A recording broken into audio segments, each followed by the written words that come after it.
नमस्ते। मैं Santosh Ramchandra Sahasrabuddhe, paper number PRN number 22110084, paper number 11 Vedang. ये वेदांग में 6 वेदांग है जो वेद के अर्थों को, वेद के अध्ययन को समझाने के लिए, मतलब अध्ययन कराने के लिए ये 6 अंग है। शिक्षा है, कल्प है, व्याकरण है, छंद है, ज्योतिष है, ये निरुक्त है। ये 6 अंग है, वेद के 6 अंग है।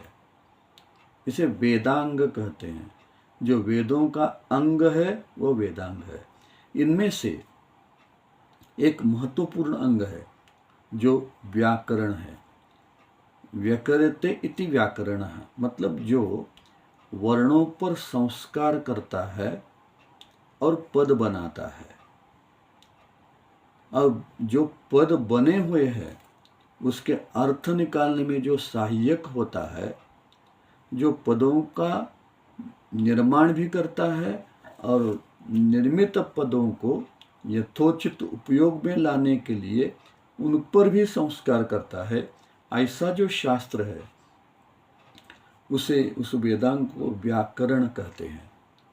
अब ये व्याकरण, इसका शायद जो जन्म हुआ है वो उपनिषद के शिक्षावल्ली में शायद हुआ है, क्योंकि वहाँ वर्णों का विचार आया है।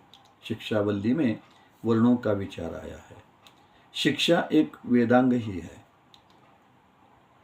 और ये वर्ण जो है, ये वर्ण अति महत्वपूर्ण है।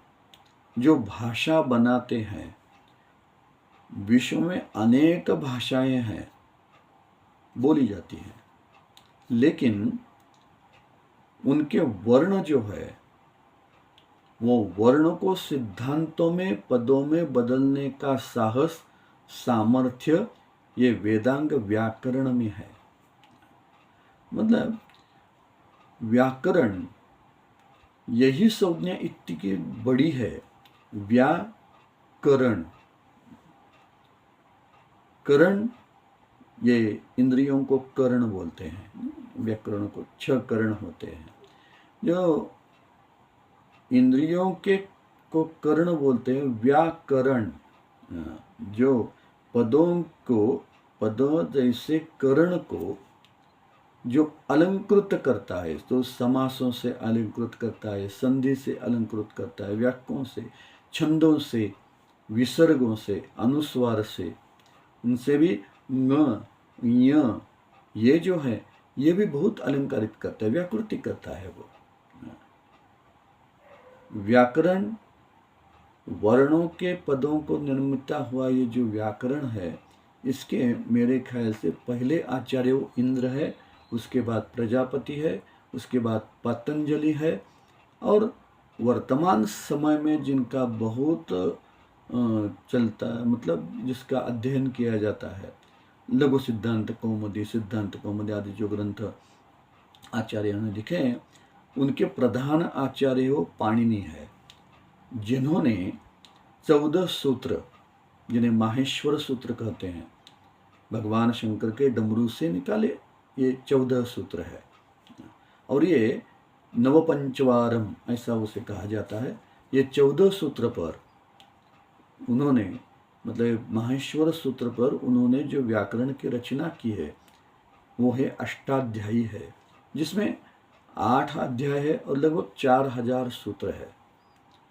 जो व्याकरण के प्रमुख है उसमें पतंजलि का महाभाष्य भी लिखा गया है। पाणिनि ने भी पतंजलि का, इंद्र का अपने आचार्यों में उल्लेख किया है। ये जो व्याकरण है ये हमें वेद के पदों का, ऋचाओं का सही अर्थ, सही उच्चारण, जो स्वरित पद है, उदात्त पद है, अनुदात्त पद है, इसके लिए भी मदद करता है। निपात ये निरुक्त में आने वाला एक पद है, वही, ऐसे जो अक्षर आते हैं वो छंद बनाने के लिए आते हैं। ये बताता कौन है?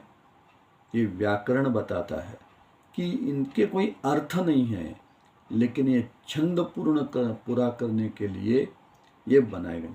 वैसे कहीं कहीं गुण ऐसा भी आता है, वह गुण क्या है ये व्याकरण बताता है।